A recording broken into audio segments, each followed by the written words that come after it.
This is Golden Years, a roadmap to navigate retirement with Mark Cordner, the podcast. I know it's tough to have this conversation about income, about money, about, possible debt. I mean, there's been studies done, in the past year or two. There's more debt people are carrying around these days due to high inflation, et cetera.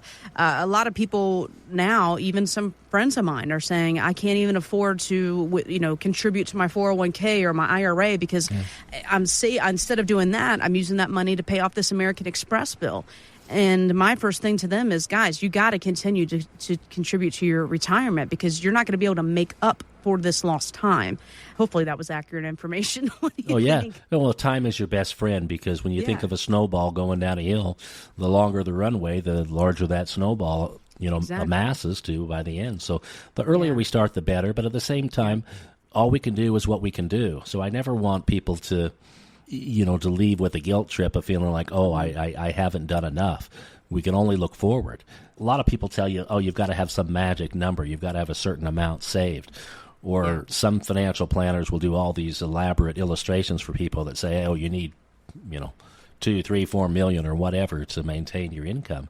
And for many people, that can be totally disheartening because they know they can't get there because they had life setbacks. I mean, I've got 3 children with medical issues. I mean, I've always paid, candidly, I've paid more on an annual average than my father ever made in a given year. And I've done that since I was in my early 20s. I mean, I've never known differently. And so, I'm playing some massive catch-up because there were things that we couldn't control. But I'm no different than anyone else. I mean, everyone's got their stuff. Everyone's got their setbacks. And so I always say, if you can't during this season contribute to your 401k, well, do what you can do. I remember in my own life back during the Great Recession, 2008 and all, things happened so quickly. And I was trying to I had 8 staff people supporting my efforts. And I basically blew through all my savings trying to keep them all employed because I just didn't realize what was happening so quickly. But I tell you this because during that time, I got into the practice of daily moving $1 from my checking account to my savings account. And I know that sounds stupid, but I moved $1 a day from my checking to my savings account because it gave me the psychological confidence that I still had some control over my life and my future. Oh, wow. I had blown through all my money trying to keep employees on, some of whom I wasn't able to keep. But I had to have that sense of self-determination, as it were, that I wasn't totally at the whims of life, as it were. And so for me, it was $1 a day. And that's what I would say to your friend who says, I'm too busy paying for diapers or paying off the American Express bill or whatever it is. $1 a day. Most of us can do $1 a day. And so, I never ate out for many years. Lunches, all my friends are going to expensive lunches. I wasn't doing that. I did take my wife flowers once a week, and I gave up lunch once a week for that. So we choose our priorities is my point. And so, sorry, I get a little off tangent there, but I never want people to feel badly about where they're at. The question is, how can we improve? And for most of us, that means we're going to have to make some adjustments. And if my future self is going to be comfortable, that means I have to do some things now to take care of my future self. I recently watched a video of a financial advisor from our friends at Charles Schwab, and they gave 3 tips to retire in a volatile market. Their advice here, don't sell in a down market, cut back on your spending, maybe even consider a part-time job. Now, listen, that's not the kind of list that I want to have. And if I'm thinking, well, somebody like you, Mark, I'm working with you, right? That's something that I feel like if I have to get a job, have you really done your job? You know what I mean? Yeah. No one wants to be told go back to work. I've had that awkward conversation with people in their 70s, and it wasn't because I had failed them. It was because they got addicted to Amazon and they were spending as a form of retail therapy. So sometimes people do have to adjust to life. None of us can control life. Unfortunately, in that example, that woman hopefully could have avoided that behavior, but hey, we're human. Actually, I think 2 of those 3 points were good, not selling in a down market. There's actually tremendous academic work that's been done to show that when we reach into market-based accounts during market downturns, that can cause an acceleration of the depletion of the account, basically a death spiral. And so that goes back to my concept where I always talk about having some money in the market, some money out of the market, because when the market's down, you want to be able to reach into a non-market-based account, what we call a principal-protected account that's safe, so that it buys time for the market to rebound. So, yeah, I think that's good advice. Don't sell in a down market. Maybe adjust your spending. I think the bigger concept there is let's just be flexible. Sometimes people come in with me, like we've got a guy we're working with now who I had known him, interestingly, 40 years ago at church when I was a teenager, and he called based upon the radio show. And he and his wife came in, and they're wonderful people, but we've gone through a number of different iterations of their retirement plan because there's a need to kind of feel that confidence, which is all totally normal. But sometimes people take that to yet another extreme, and that is where they want this total certainty that I'm going to be okay. And the truth is, yeah, we can develop plans that give people total confidence, but I'm never going to tell you that I'm God and I know what surprises are coming around the corner, because life does bring curveballs. And so back to that original comment, maybe adjust your spending. I think that the idea of flexibility is very important, because we had flexibility during our 20, 30, 40-year working careers. We need to have that same mentality in retirement. We can't think of this as a one-time check the box and the planning's done. We need to be able to be open to life, because health things happen. I'm thinking of so many examples here just recently of some clients who have had some real setbacks, and it's heartbreaking what they've gone through, and it couldn't have been fully foreseen. But at least we built in the guardrails so that they're okay. They're going to be okay. They may have to adjust expectations. I'm thinking of someone I met with last week that I was out of state. I was meeting with a client there, and she's been prematurely retired at age 58. She's had an Alzheimer's diagnosis, early onset, and she can't function at work anymore. And so we were having to have this conversation that you're going to be totally fine. I was able to give her that confidence. She's going to be totally fine. And in fact, there will be some money left over for the children. But this idea of being prematurely retired, we have to be flexible. Something like 48% of Americans retire earlier than expected for reasons entirely beyond their control, and often it's health-based problems, either their own or that of a loved one. So flexibility, I think, is the good advice that comes out of that Schwab comment. Go back to work is not what we want to hear, unless maybe we need to be productive or creatively engaged, and maybe that's not a bad thing in that scenario. But we don't want to go back to work of necessity. We want to be in a work-optional lifestyle. That's our primary goal working with people, is to get them to what we call AWOL, a work-optional lifestyle. Mark, we were kind of talking about all these healthcare things that can come up with individuals to possibly force them into early retirement. It happens on the daily. Healthcare in general, we know, is on the rise. I myself, personal story, I have a great aunt that just recently had a stroke, started getting better, talking about rehab and cost of a home, and that's just enough to send me into a stress spiral, because the numbers are just astronomical. And then you start weighing options on assets and such. And I bring all this up because every day someone's affected by something like that.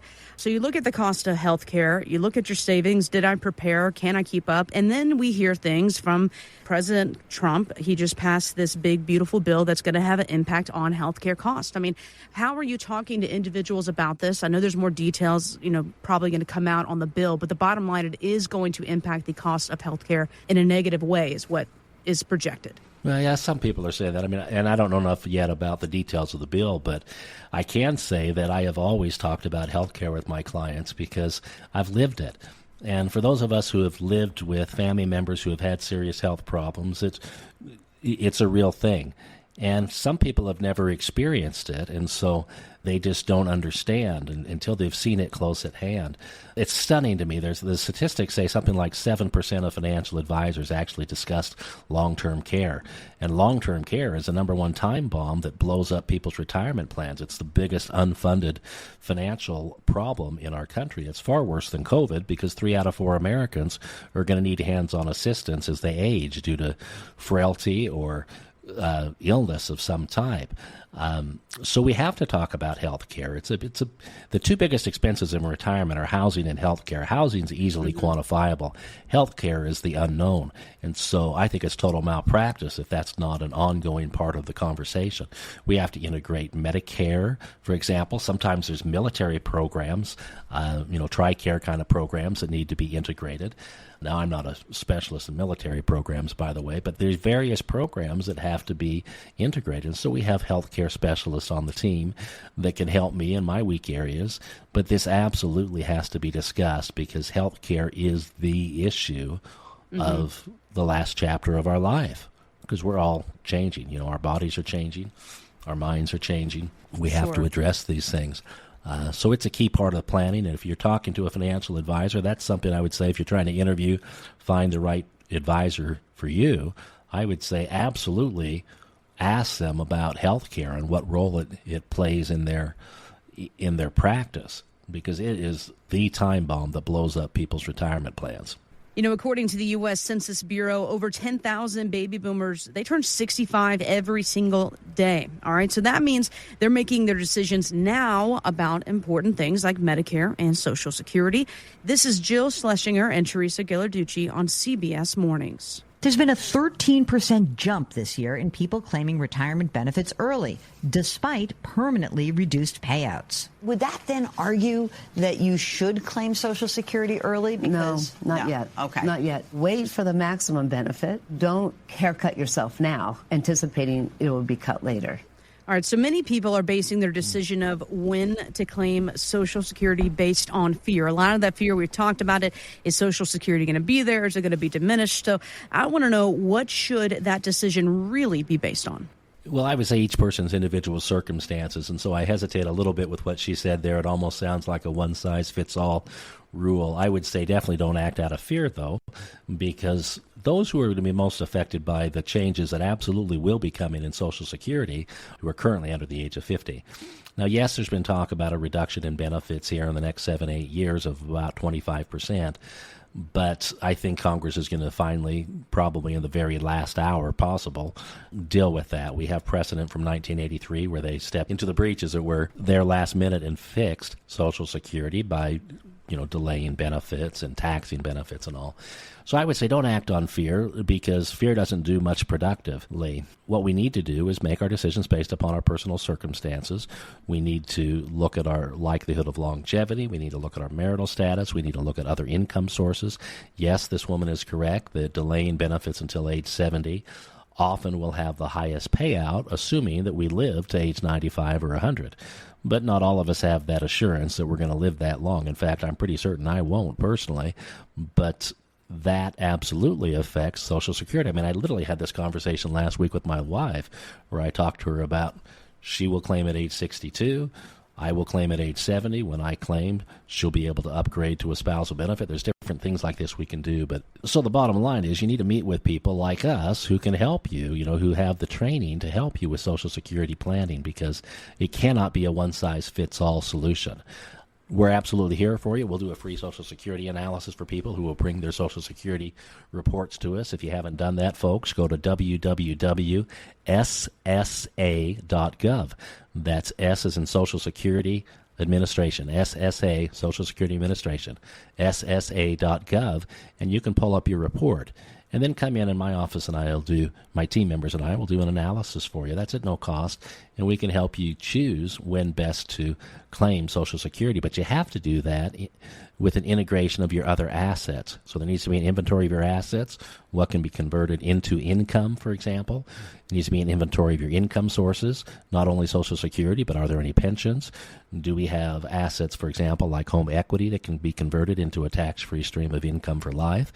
Many people, most people, frankly, have that as they prepare for retirement. So come visit with us. We can help you with these issues and integrate your assets, your income sources to give you the confidence you need to retire comfortably. Mark, you and I, we've been doing this show for quite some time now, and we hear it all the time when people call in. Oh, I've been listening to you for a year. I've been listening to you for 2 years, what have you. And then they finally make it a priority to come in and sit down with you. I think now more than ever, people have kind of push the pause button for some reason, right? I mean, the market, as volatile as it's been, it's pretty steady. There's no super red flags out there other than inflation. You can't really control too much of that. What would you say to the people that say, you know what, I'm not going to worry about it today. Everything's status quo. I'm not going to mess with anything. I'll deal with it, when the rocks start falling. I would say that a future problem is a present problem. I mean, I literally used that phrase last week with an appliance guy who says this particular garage door opener is going to go out the next year. I said, well, know that. Deal with it now kind of thing. Same thing with retirement. There's things coming in the future that we know are going to be a problem in the future, and the sooner we deal with it, the better off we're going to be.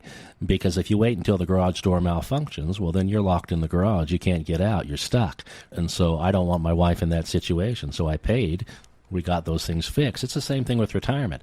If we know there's a future problem coming, then do the things we can do now so that we can eliminate that problem in the future. Then we don't have that stress hanging over us. I would say very rarely is it in our best interest to postpone dealing with things. If we know there's a future problem, deal with it now. If we know there's a future opportunity, well, do everything you can to magnify that, to make it a better opportunity.